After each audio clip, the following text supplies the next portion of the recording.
Road पर चलती हुई गाड़ी को देख करके कभी मन में ये भाव उत्पन्न होता है कि इसको गाड़ी बनाया किसने? क्या उसके स्वरूप ने, उसके इंटीरियर ने, उसके एक्सटीरियर ने, उसकी सुविधाओं ने, उसमें दिखने वाले हजारों प्रकार की व्यवस्थाओं ने क्या उसको गाड़ी बनाया है? नहीं। ये सब उसके रूप हो सकते हैं और इन सब वस्तुओं से आप गाड़ी के प्रति आकर्षित हो सकते हो, लेकिन इन वस्तुओं से गाड़ी नहीं है। गाड़ी के स्वरूप अलग होते हैं। यदि बहुत विचार करने में आवे तो समझदार से समझदार व्यक्ति भी ये समझ जाएगा कि गाड़ी को गाड़ी बनाने वाली कोई और वस्तु होती है। किसी के पास फरारी है, किसी के पास 800 है, इट डजेंट मैटर। वो केवल एक रकम का फर्क हो सकता है, व्यवस्थाओं का फर्क हो सकता है, लेकिन दोनों फरारी हो चाहे 800 हो, चलती तो रोड पर ही है। गाड़ी को गाड़ी बनाने वाली उसकी 3 मुख्य वस्तु होती हैं। इंजन पहला, दूसरा पेट्रोल और तीसरा गाड़ी को चलाने वाला ड्राइवर। जय श्री कृष्ण। भक्तिपथ पाठशाला में आप सभी पथिकों का स्वागत है। बंधुओं, बहुत दिन से विचार था कि आप सब लोगों के मध्य में कुछ अलग तरीके से आया जाए।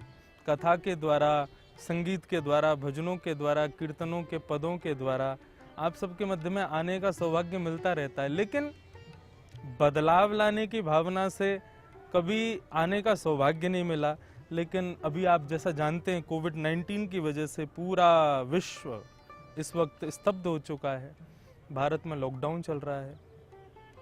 उसी लॉकडाउन के बीच में बहुत समय सब लोग अपने घरों पर बिता रहे हैं, मैं भी बिता रहा हूँ। कुछ गुरुजनों के ऐसे रहस्य जो आज तक नहीं पता चले, वो इन दिनों में उनसे श्रवण करने को मिल रहे हैं। भागवत के ऐसे कई विषय जिनको आज तक पढ़ने का सौभाग्य नहीं मिला, उनको भी पढ़ने सुनने का सौभाग्य मिल रहा है। उसी बीच में इच्छा हुई कि क्यों ना एक पाठशाला के रूप में आपके बीच में आऊं। नाम तो भक्ति पथ रखा, लेकिन इस पथ पर अकेला मैं ही ना चलूं, मेरे साथ बहुत लोग चलने चाहिए। उस भाव से ये पाठशाला शुरू कर रहा हूं। आप सब लोग बहुत ध्यान से एक एक प्रसंग को श्रवण करें। कुछ अनकही बातें, कुछ अनकही कहानियां, कुछ अनकहे तथ्यों को आपके मध्य में मैं प्रस्तुत करने का प्रयास करूंगा। पाठशाला नाम दिया है तो फिर पूरे नियम कायदे भी पाठशाला जैसे होने चाहिए। आप सब लोग ध्यान से सुनेंगे। पाठशाला में बस ये होता है कि टीचर की निगरानी में सब लोग होते हैं, लेकिन यहाँ पर टीचर तो बैठा है, लेकिन जितने भी बैठे हुए विद्यार्थी वो दिखाई नहीं दे रहे हैं। तो इसलिए आपको डिसिप्लिन खुद मेंटेन करना है। इस पाठशाला का एक नियम और रहेगा कि जो भी कोई प्रसंग मैं आपको सुनाऊंगा वो 6 बजे शाम को प्रसारित होगा। आप जब चाहें फेसबुक, यूट्यूब पर जाकर के उसको श्रवण करें। फिर दूसरे दिन, अगले दिन सुबह 10 बजे पिछली पाठशाला का कोई भी प्रसंग का एक प्रश्न फेसबुक और यूट्यूब पर आपके मध्य में रखा जाएगा। 1 घंटे का समय दिया जाएगा। उस पाठशाला में बताए गए प्रसंग के प्रश्न का उत्तर आपको 1 घंटे के भीतर देना है। और याद रखिएगा, मैं कोई साधारण या सरल सा प्रश्न नहीं दूंगा।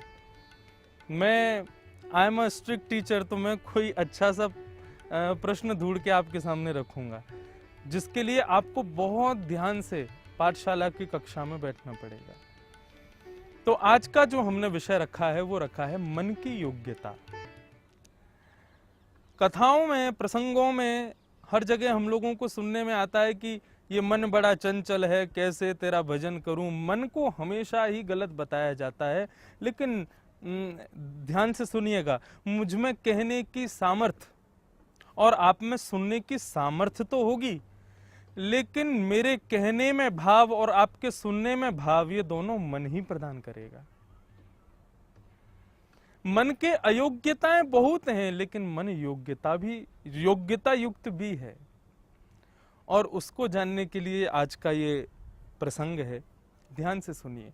अभी अभी मैंने एक एग्जाम्पल आपके सामने दिया कि गाड़ी की विशेषता उसके लुक्स से, उसके रंग से, उसकी व्यवस्थाओं से नहीं होती है। गाड़ी की विशेषता पहली है इंजन, लेकिन इंजन होते हुए भी किसी गाड़ी में 100 की स्पीड है, किसी में 200 की स्पीड है। पावरफुल गाड़ी कौन सी है? जिसमें 200 की स्पीड है, उसका इंजन मजबूत है। लेकिन फिर भी 200 की स्पीड हो चाहे 250 की स्पीड हो, गाड़ी केवल इंजन होने से चल नहीं पाएगी। इंजन होने के बाद भी उसको एक वस्तु की आवश्यकता है, और वो क्या? पेट्रोल या डीजल। पेट्रोल या डीजल होंगे तभी इंजन चलायमान होगा। कितना भी पावरफुल हो, उसकी शक्ति तभी आपके सामने आएगी। लेकिन किसी गाड़ी में इंजन भी अच्छा है, उसमें पेट्रोल भी भरपूर है, गाड़ी पूरी फुल खड़ी है, लेकिन चलाने वाला योग्य ड्राइवर नहीं है जो उसको गंतव्य तक पहुंचा सके, जो मार्ग में आने वाले अनेक प्रकार की विपत्तियों से उसको निकाल ले जा सके, मार्ग पर चल रहे अन्यत्र वाहनों से उसको कोई कष्ट ना हो, उसको लगे ना, उसको हर जगह से सुरक्षित अपने गंतव्य तक पहुंचा सके। ऐसा एक सुयोग्य ड्राइवर भी तो चाहिए, तभी वो गाड़ी चल पाएगी। मन की योग्यता भी इसी प्रकार है। हमारे पास व्यवस्थाएं बहुत सारी हैं, हमारे पास में व्यंजन बहुत सारे हैं, हमारे पास में भोग की सामग्रियां बहुत सारी हैं, और मन उन सबको भोगता भी है। लेकिन मन को वशीकरण करने वाले, मन को एकाग्र करने वाले और मन को अयोग्य की जगह योग्यता प्रदान करने वाले 3 ऐसी इक्विपमेंट्स हैं, 3 ऐसी योग्यताएं हैं जिनको हम समझ नहीं पाते।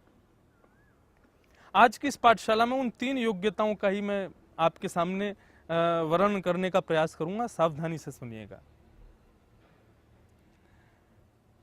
पहली जो हमारे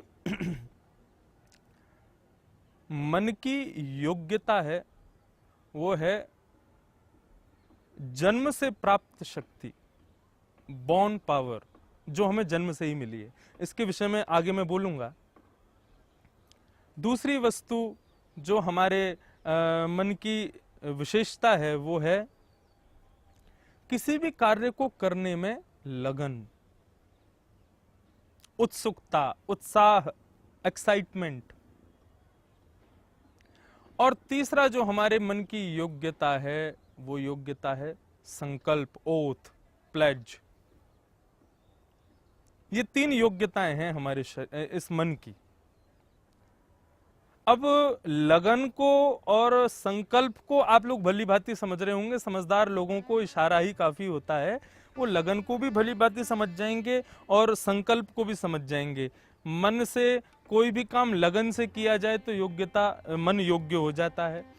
मन का कोई भी कार्य संकल्प लेकर के भी कर लिया जाए, मैं एक बार जो ठान लेता हूं तो फिर मैं किसी की नहीं सुनता, ऐसे पिक्चरों में डायलॉग्स भी बोले जाते हैं। संकल्प से भी कार्य की सिद्धि हो जाती है। लेकिन मैंने मन का पहला भाग जो बताया, जन्म से मिली हुई शक्ति, बॉर्न पावर, ये जन्म शक्तियां क्या है?